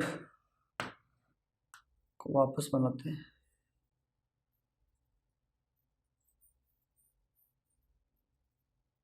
ये देखिए आप, ठीक, ये देखिए आप, ठीक है। तो ये चित्तौड़ में बहती है, चित्तौड़ और कोटा, बूंदी, सवाई माधोपुर, ठीक है, करौली और धौलपुर, ये ध्यान रखेंगे इन जिलों में ये बहती है, ठीक है। अब इनमें तो नॉर्मल ध्यान रखेंगे कितने कहाँ से निकलती है, कितने जिलों में बहती है, ठीक है। बाकी मैं बताऊंगा यहाँ मंदसौर में, ठीक है, मंदसौर में गांधी सागर बांध है, फिर जलप्रपात है, राजस्थान में तीन बांध और भी है इसमें, ठीक है, राणा प्रताप सागर है, ठीक है, जवाहर सागर है, कोटा बैराज बांध है, ठीक है, अंतर्राज्यीय सीमा का निर्माण करती है। ये सब बातें हम करेंगे आगे नदियों में, यहाँ इतनी बातें नहीं करेंगे, फिर नदियों में क्या पढ़ेंगे, ठीक है। तो यहाँ तो आपको इतना ध्यान रखना है सर, एक तो ये डांग क्षेत्र का निर्माण करती है, ये कहाँ करती है, डांग क्षेत्र का निर्माण करती है करौली में, करौली को डांग की क्या कहते हैं, रानी कहते हैं। और एक ये धौलपुर में करती है, धौलपुर में डांग क्षेत्र का मतलब क्या है, उठा हुआ भाग, उठा हुआ उबड़ खाबड़ भाग, जो उठा हुआ फिर नीचे फिर उठा, ऐसे डांग क्षेत्र का निर्माण करती है, ठीक है, धौलपुर में। और धौलपुर को डांग का क्या कहते हैं, राजा कहते हैं, क्या कहते हैं, डांग का राजा धौलपुर को कहते हैं। और डांग की रानी किसे कहते हैं, करौली को कहते हैं। डांग कार्यक्रम कब चलाया गया था, 2005, 4 और 5 में चलाया गया था। ये बात हम कार्यक्रम की बात हम लास्ट में करेंगे, ये भौतिक स्वरूप पढ़ने के बाद में मैं ये चारों भौतिक स्वरूप से जितने भी कार्यक्रम हैं मैं सब बताऊंगा, ठीक है। तो 2004 और 5 में डांग क्षेत्र कार्यक्रम प्रारंभ किया गया था, ठीक है। तो डांग की रानी और डांग का राजा किसे कहते हैं। इसके अलावा एक बात ध्यान रखनी है, कौन सी, बीहड़ की मैं बात कर रहा हूँ, किसकी ध्यान रखेंगे, बीहड़ क्या, बीहड़ का निर्माण सर्वाधिक कहाँ करती है, सवाई माधोपुर में, सवाई माधोपुर और धौलपुर में करती है। सवाई माधोपुर और धौलपुर में सर्वाधिक बीहड़ का निर्माण करती है, ठीक है। सवाई माधोपुर और धौलपुर में 2 जिले, 2 के जोड़े हैं तो आप 2 जिले करेंगे, सवाई माधोपुर और धौलपुर, ठीक है। अन्यथा एक ही जिला बताएंगे, कौन सा, धौलपुर। बीहड़ क्षेत्र का मतलब क्या, उत्खात स्थला करती है, उत्खात स्थला करती है, ठीक है, ठीक है। इसे डाकुओं की शरण स्थली कहते हैं, डाकुओं की शरण स्थली भी कहते हैं, इसे डाकुओं की शरण स्थली कहते हैं। इसे बेडलैंड टोपोग्राफी के नाम से जानते हैं,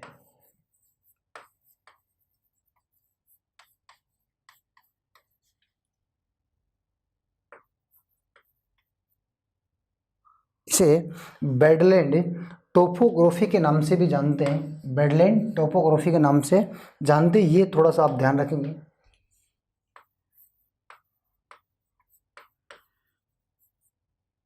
टोपोग्राफी, ठीक है।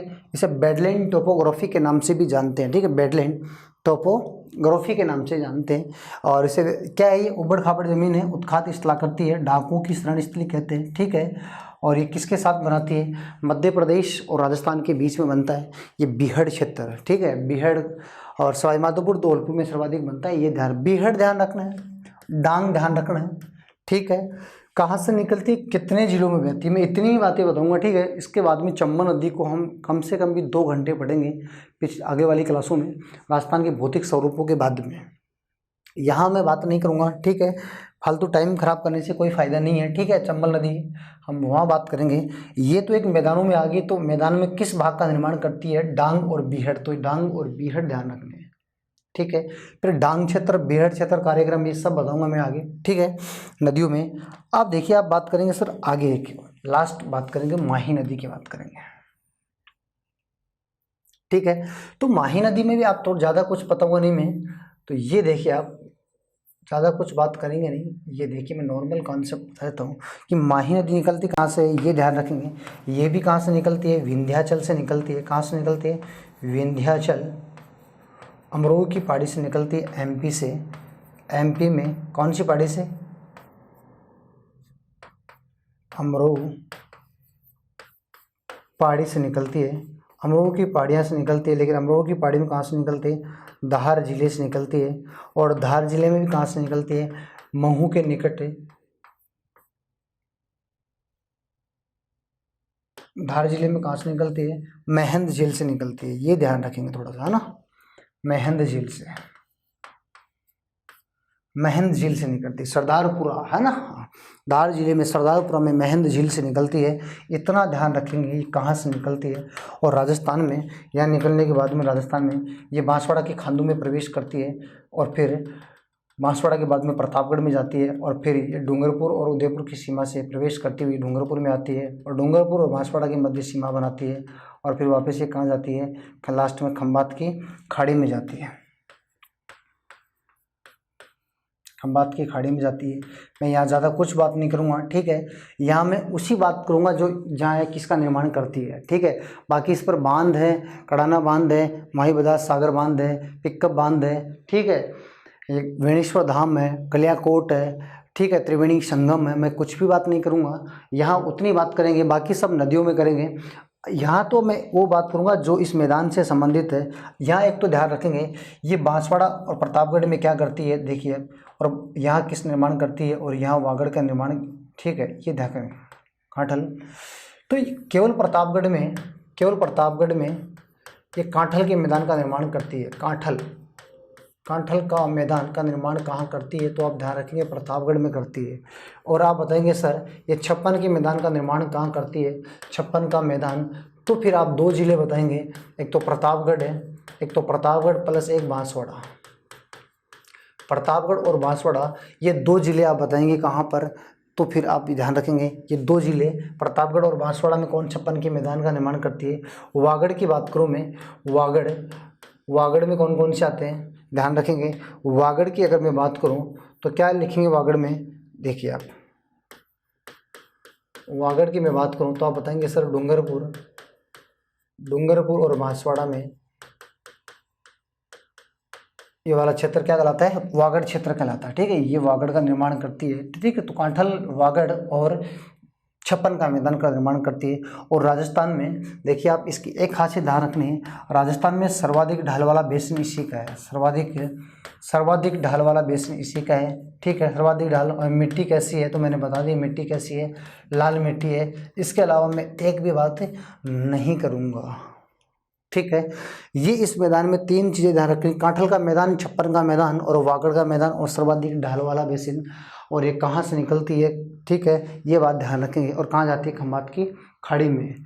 करक रेखाओं काटती है, कैसी आकृति बनाती है, ये सारी बातें हम लगभग कम से कम 1 घंटे हम क्लास में 1 घंटे की क्लास में यही बात पढ़ने वाले हैं। अगले भौतिक स्वरूपों के बाद में नदियों में ये नॉर्मल कॉन्सेप्ट मैंने बता दिए 4 नदियों के। तो देखिए एक बार आप मैंने क्या बताया, ये देखिए आप, हम पढ़ रहे थे क्या, ये देखिए आप, पूर्वी मैदानी प्रदेश उत्पत्ति मैंने बता दी है, भाग मैंने बता दिया किस किस का भाग है, ठीक है। ये बात आप ध्यान रखेंगे।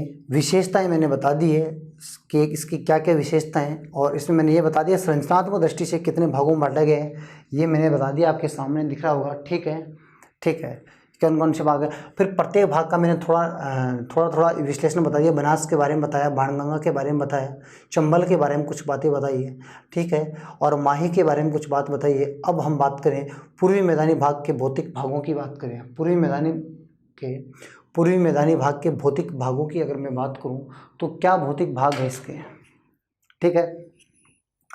तो देखिए पूर्वी मैदानी भाग के भौतिक भागों की बात करेंगे और इसके बाद में हम बात करेंगे, देखिए कुछ महत्वपूर्ण तथ्य, ये देखिए आप कुछ महत्वपूर्ण तथ्य, तो ज़्यादा कुछ भी नहीं। तो अब पूर्वी मैदानी भाग के भौतिक भागों की अगर मैं बात करूं तो आप बताएंगे सर पूर्वी मैदानी इसके भौतिक भागों की अगर बात करें, देखिए भौतिक भागों की अगर बात करूं तो आप बताएंगे सर क्या बताएंगे, ये देखिए आप भौतिक भागों की मैं बात करूं तो देखिए आप,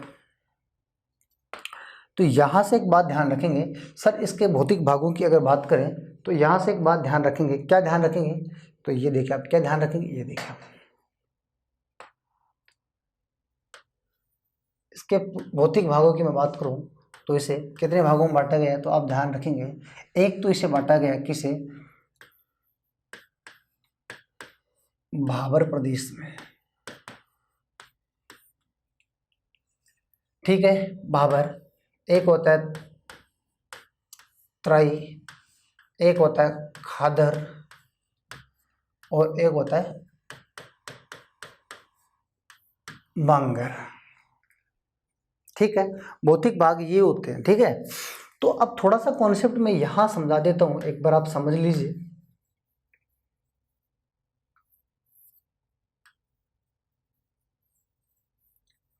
थोड़ा सा कॉन्सेप्ट देख लीजिए, ज़्यादा कुछ भी नहीं है यहाँ इसमें, और यहाँ से कोई क्वेश्चन आते भी नहीं है। ये मैदान, ये देखिए आप, ये विंध्याचल, ये देखिए आप, ये क्या है, हिमालय है। आप ध्यान से समझेंगे मैं क्या बता रहा हूँ, देखिए आप। अब मैं बात करूँगा यहाँ से, देखिए आप, देखिए हिमालय से जो नदियाँ आती है, क्या हिमालय से जो नदियाँ आती है, ये नदियों की बात कर रहा हूँ, जो हिमालय से जो नदियाँ आती है, ये पहाड़ी क्षेत्रों से जो नदियाँ आती है, हिमालय का मैं एक उदाहरण लेके बता रहा हूँ, आप पहाड़ी क्षेत्र की बात करें किसी को, ठीक है।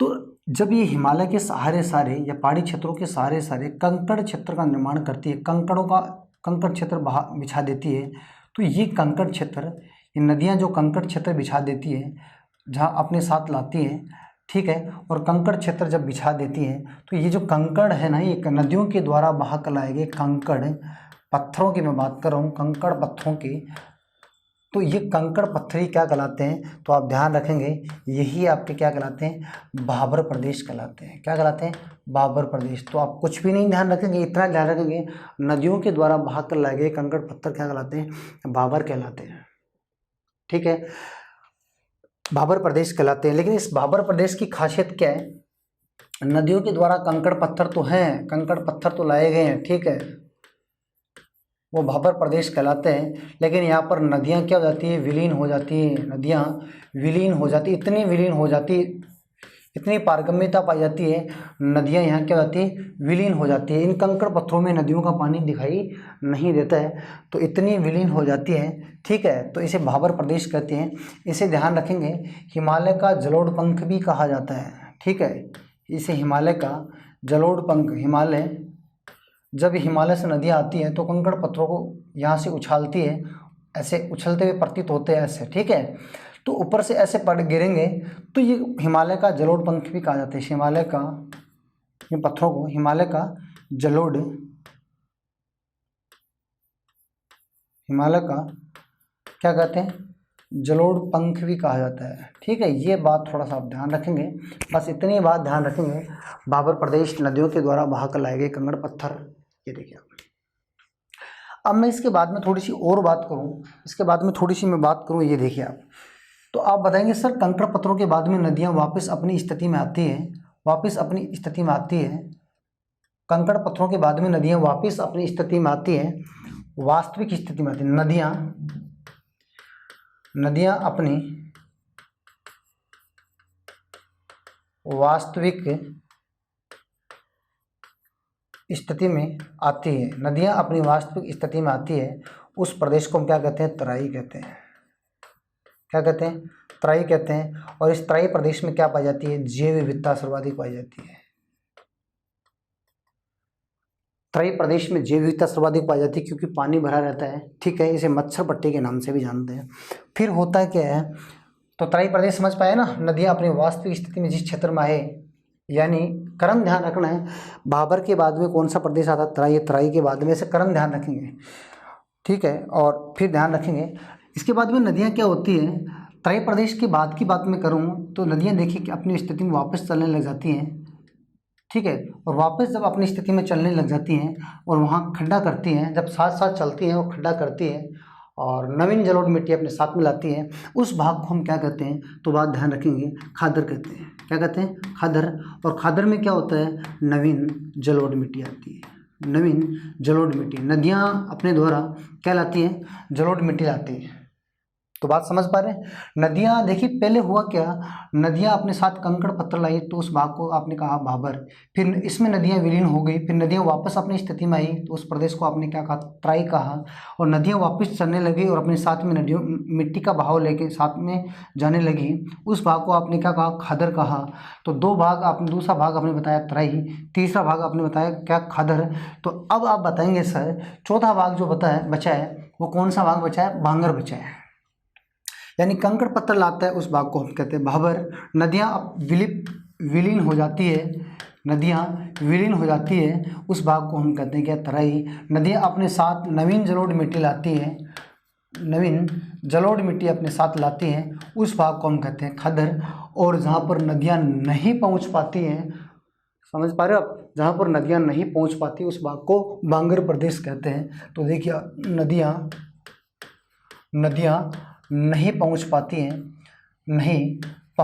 हैं, उस भाग को हम क्या कहते हैं, बांगर कहते हैं। ठीक है, और बांगर में क्या होती है, पुरानी जलोढ़ मिट्टी होती है। क्या होती है, पुरानी जलोढ़ मिट्टी होती है। तो पुरानी जलोढ़ मिट्टी को हम क्या कहते हैं, बांगर कहते हैं, और नवीन जलोढ़ मिट्टी को खादर कहते हैं। नवीन जलोढ़ मिट्टी का मतलब है कि नदियाँ यहाँ पर प्रतिवर्ष आती हैं, अपने साथ में मिट्टी लाती हैं, तो वो नवीन जलोढ़ मिट्टी होगी। और नदियाँ अब वर्तमान में नहीं आती हैं और वो पहले की मिट्टी जमी हुई है, वो क्या कहलाता है, बांगर प्रदेश कहलाता है। तो आप बताएंगे सर, जहाँ पर नदियों का पानी नहीं पहुँच पाता है और पुरानी जलोढ़ मिट्टी है, उस प्रदेश को हम क्या कहते हैं, बांगर कहते हैं। जैसे राजस्थान का कुछ हिस्सा है, ठीक है, हरियाणा का अंबाला क्षेत्र, ये क्षेत्र किस में आते हैं, ये बांगर क्षेत्र में आते हैं। तो मैं बात करता हूँ नंबर 4 की, बांगर प्रदेश किसे कहते हैं। तो आप बताएंगे, एक शब्द में बताएंगे सर, बांगर का मतलब होता है नदियाँ जहाँ पर नहीं पहुँच पाती और पुरानी जलोढ़ को मिट्टी को क्या कहते हैं, बांगर कहते हैं। राजस्थान में बांगर प्रदेश का सबसे अच्छा उदाहरण देखें तो कौन सा है, बांगर प्रदेश का उदाहरण की मैं बात करूं तो देखिए, अब मैंने आपको बताया भी था पिछली क्लास में कि राजस्थान में सबसे ज़्यादा पुरानी बांगर क्षेत्र का भाग है वो कौन सी है, लूनी नदी है। तो राजस्थान में सबसे अच्छा उदाहरण इसका देखने की बात करें तो कौन सी नदी है, लूनी नदी का बेसिन क्या है, बांगर प्रदेश का भाग है। तो आप समझ पाए इस बात को, जहाँ पर नदियों का पानी नहीं पहुँच पाता है, जहाँ पर पुरानी जलोढ़ मिट्टी होती है, उसे क्या कहते हैं, बांगर कहते हैं। तो ध्यान रखेंगे, राजस्थान के पूर्वी मैदानी भाग को हम 4 भागों में बांटे हैं। पूर्वी मैदानी भाग के भौतिक भाग 4 है, बांगर, ठीक है, भाबर प्रदेश, तराई प्रदेश, खादर प्रदेश और बांगर प्रदेश। तो उम्मीद करता हूँ ये चारों प्रदेश आप समझ पाए होंगे। ठीक है, ये ध्यान रखेंगे, नॉर्मल क्वेश्चन यहाँ से आ जाते हैं। ठीक है, सुमलेखित में क्वेश्चन ज़्यादा आते हैं कि नदियाँ विलीन होती है तो वो प्रदेश क्या कहलाता है, नवीन जलोढ़ मिट्टी वाला प्रदेश क्या कहलाता है। देखिए एक्चुअल में अगर मैं बात करूँ तो यहाँ से एक एक लाइन की क्वेश्चन है। कंकड़ पत्थरों को भाबर कहते हैं, नदियाँ विलीन होती है तराई कहते हैं, जलोढ़ मिट्टी को खादर कहते हैं और पुरानी मिट्टी को बांगर कहते हैं। इतना ही ध्यान रखना है। चलो इसके बाद में इस भौतिक पूर्वी मैदान की बात मैं करूं तो इसमें और आगे पॉइंटों में चलें तो देखिए, लास्ट पॉइंट इसका महत्वपूर्ण तथ्यों की बात करें। किसके महत्वपूर्ण तथ्यों की बात हो रही है, पूर्वी मैदानी भाग के। किसके, पूर्वी मैदानी भाग, राजस्थान के पूर्वी मैदानी भाग के महत्वपूर्ण तथ्यों की और अगर थोड़ी सी बात करें तो यहाँ अगर बात करें तो देखिए, आपको ध्यान क्या रखना है, नॉर्मल कॉन्सेप्ट में बता देता हूँ जहाँ से क्वेश्चन आते हैं। अगर राजस्थान के मैदान से क्वेश्चन आते हैं तो मैंने बता दिया 4 नदियाँ बहती हैं, वहाँ से क्वेश्चन आते हैं। ठीक है, और नदियों को हम नदियों में डिटेल से पढ़ेंगे, वहाँ से आप क्वेश्चन कर पाओगे, ये उम्मीद मैं करता हूँ। ठीक है, अब आप एक बात ध्यान रखेंगे, जो विश्व के संदर्भ में कुछ मैं मैदान बता रहा हूँ महत्वपूर्ण, यानी प्रमुख, आपको मैं मैदानों की बात कर रहा हूँ, प्रमुख घास के मैदानों की मैं बात कर रहा हूँ। तो ये प्रमुख घास के मैदान है, मैं यहाँ बता रहा हूँ, ये आप थोड़ा सा ध्यान रखेंगे बस। ठीक है, कौन कौन से मैदान है ये देख लीजिए आप। नंबर 1 की मैं बात करूँ, स्टेपी घास का मैदान, स्टेपी घास के मैदान की मैं बात करूँ, स्टेपी घास का मैदान, ठीक है, ये घास का मैदान कैसा है, ठंडा है यानी शीतोष्ण है, या आप इसको शीतोष्ण भी कह सकते हैं। ठीक है, शीतोष्ण है, ये कहाँ है, मध्य एशिया में, मध्य एशिया में, ये आप ध्यान रखेंगे। ठीक है, मैं नॉर्मल लिख रहा हूँ। ठीक है, स्टेपी, प्रेरी घास का मैदान, प्रेरी घास का मैदान, ये भी कैसा है, ये भी शीतोष्ण है। ठीक है, ये कहाँ स्थित है, यूएसए में स्थित है, ये थोड़ा आप ध्यान रखेंगे। और एक बात ध्यान रखेंगे प्रेरी के बारे में, सबसे बड़ा यही है, सबसे बड़ा ठंडा घास का मैदान कौन सा, यही है। इस पर एक बात थोड़ा सा आगे ध्यान रखेंगे। इसके बाद में थोड़ा सा बता दूं आपको, कंपास घास का मैदान कैसा है, उष्ण कटिबंध है, ये ध्यान रखेंगे, उष्ण कटिबंध है। ये कहाँ स्थित है, तो आप ध्यान रखेंगे ब्राज़ील में स्थित है, ये भी आप ध्यान रखेंगे। पंपास की मैं बात करूं तो पंपास आप ध्यान रखेंगे, ये कंपास और ये पंपास कैसा है, तो आप बताएंगे सर ये पंपास कैसा है, शीतोष्ण है। तो पंपास शीतोष्ण है, तो ये कहाँ स्थित है, अर्जेंटीना में स्थित है, अर्जेंटीना में स्थित है, ये भी आप ध्यान रखेंगे। ठीक है, इसके अलावा ध्यान रखेंगे लानोस घास के मैदान, लानोस कैसा है, उष्ण कटिबंध है, उष्ण कटिबंध मतलब गर्म घास का मैदान है। ठीक है, उष्ण कटिबंध का मतलब गर्म घास का मैदान, तो उष्ण कटिबंध है। सर कहाँ स्थित है, वेनेजुएला में स्थित है, वेनेजुएला। और वेनेजुएला कहाँ स्थित है, देखिए ये भी दक्षिणी अमेरिका, ये भी दक्षिणी अमेरिका और ये भी दक्षिणी अमेरिका, तीनों ही देश का है दक्षिणी अमेरिका महाद्वीप में स्थित है वेनेजुएला। और इसी वेनेजुएला में विश्व का सबसे ऊंचा जलप्रपात कौन सा? एंजिल जलप्रपात इसी देश में बहता है, वेनेजुएला में। ठीक है, तो लानोस घास के मैदान। और एक बात और ध्यान रखना, वेनेजुएला के दक्षिण भाग में कौन सा है देश है? ब्राज़ील। तो वेनेजुएला का अलावा इसका कुछ भाग इसमें ब्राज़ील में भी है, तो ध्यान रखेंगे ब्राज़ील और वेनेजुएला में। ठीक है, तो लानोस घास के मैदान आ गए। ठीक है, ये बात आप ध्यान रखेंगे। और इसके अलावा थोड़ी सी और बात करूँ तो वेल्ड घास की बात करूँ मैं, वेल्ड घास के मैदान। तो ये वेल्ड घास के मैदान कैसे है? तो आप बताएंगे सर ये कैसे है? शीतोष्ण है। वेल्ड घास के मैदान ये कहाँ स्थित है? दक्षिणी अफ्रीका में स्थित है। और दक्षिणी अफ्रीका एक देश है, ठीक है, जिसकी राजधानी प्रिटोरिया है। और दक्षिण अफ्रीका कौन से महाद्वीप में पड़ता है? अफ्रीका महाद्वीप में पड़ता है। इसके अलावा आप ध्यान रखेंगे सवाना घास के मैदान। सवाना घास के मैदान ये कैसे है? ये आप ध्यान रखेंगे उष्ण कटिबंध है, उष्ण कटिबंध है। ये आप ध्यान रखेंगे उष्ण कटिबंध है। ये मध्य अफ्रीका यानी अफ्रीका महाद्वीप के मध्य भाग में स्थित है। ठीक है, अफ्रीका महाद्वीप के मध्य भाग में स्थित है। ये बात आप ध्यान रखेंगे, अफ्रीका महाद्वीप के मध्य भाग में स्थित है सवाना घास के मैदान। लेकिन ध्यान रखना गर्म घासों में सबसे बड़े घास के मैदान कौन से हैं? सवाना ही है। गर्म घासों में सबसे बड़े घास के मैदान कौन से? सवाना। ठंडे में सबसे बड़ा कौन सा है? तो मैंने लिख दिया। देखिए प्रेरी सबसे ठंडा, ये देखिए आप, प्रेरी है ठंडे घास के मैदानों में बड़ा है और सवाना गर्म घासों में सबसे बड़ा है। अब बात ध्यान रखें, इसके अलावा थोड़ा सा और ध्यान रखेंगे। क्या ध्यान रखेंगे? कुछ बातें मैं और बता देता हूँ, ध्यान रखेंगे। ये देखिए आप क्या ध्यान रखेंगे, स्टेपी के अलावा, स्टेपी लिख दिया हमने, कैटरबरी ध्यान रखना है। कैटरबरी कैसे है? कैटरबरी शीतोष्ण है। ये कहाँ स्थित है? न्यूजीलैंड में स्थित है, न्यूजीलैंड देश में स्थित है। ये आप ध्यान रखेंगे। ठीक है, डाउन की बात मैं करूँ, डाउन घास के मैदान की मैं बात करूँ, डाउन घास की बात करूँ तो ये कैसे हैं? शीतोष्ण है। ठीक है, ये भी आप ध्यान रखेंगे। ये कहाँ स्थित है? ये आप ध्यान रखेंगे ऑस्ट्रेलिया में स्थित है, ऑस्ट्रेलिया में स्थित है। तो ये जो घास के मैदान है, महत्वपूर्ण घास के मैदान ये आपके सामने है। प्रेरी घास और सवाना घास स्पेशल ध्यान रखेंगे।